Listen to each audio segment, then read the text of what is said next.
Single use plastic बाबत मनपाकडून कारवाई. 33 आस्थापनेवर कारवाई करून 16,000 इतका दंड वसूल.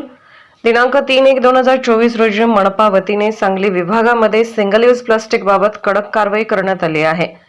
महाराष्ट्र अविघटनशील कचरा नियंत्रण कायदा 2006 अंतर्गत प्लास्टिक आणि थर्माकोल इत्यादीपासून बनवलेल्या अविघटनशील वस्तूंचे उत्पादन, वापर, विक्री, साठवणूक, वाहतूक आदी यावर सूचना 2018 प्रमाणे एकल वापर प्लास्टिकवर बंदी घालण्यात आलेली आहे.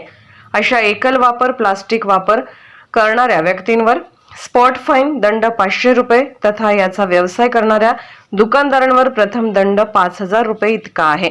या अनुषंगाने आज माननीय आयुक्त तथा प्रशासक सुनील पवार यांच्या सूचनेनुसार उपआयुक्त वैभव साबळे यांच्या मार्गदर्शनाखाली डॉक्टर ताटे यांच्या नियंत्रणाखाली सांगली, मिरज आणि कुपवाड शहर महानगरपालिकेकडून सांगली विभागात विविध ठिकाणी सिंगल यूज प्लास्टिक बाबत कारवाई करण्यात आली आहे.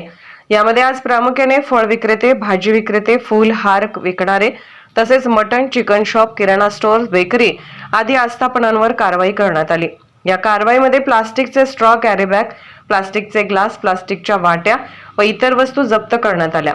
बंदी असलेल्या वस्तूची विक्री केल्याबद्दल आस्थापनांवर दंडात्मक कारवाई करण्यात आली. यामध्ये प्लास्टिक स्टिक, इयरबड, फुग्यांसाठी वापरल्या जाणाऱ्या प्लास्टिक कांड्या, प्लास्टिक झेंडे, कॅन्डी स्टिक, आईस्क्रीम स्टिक, सजावटीसाठी वापरलं जाणारं पॉलिस्टायनिन, प्लास्टिक प्लेट, कप, ग्लास, चमचे, काटे चमचे, चाकू, ट्रे, स्टरर, 50 मायक्रोहून कमीचं प्लास्टिक अशा वस्तूच्या विक्री आणि वापरावर बंदी केली आहे.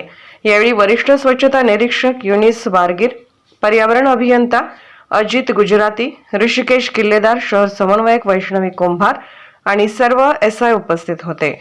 माननीय आयुक्त तथा प्रशासक सांगली मिरज कुपवाड महापालिका, सांगली मिरज कुपवाड महापालिका कार्यक्षेत्रात सिंगल यूज प्लास्टिक वापर बाबत दंडात्मक कारवाई सुरू आहे.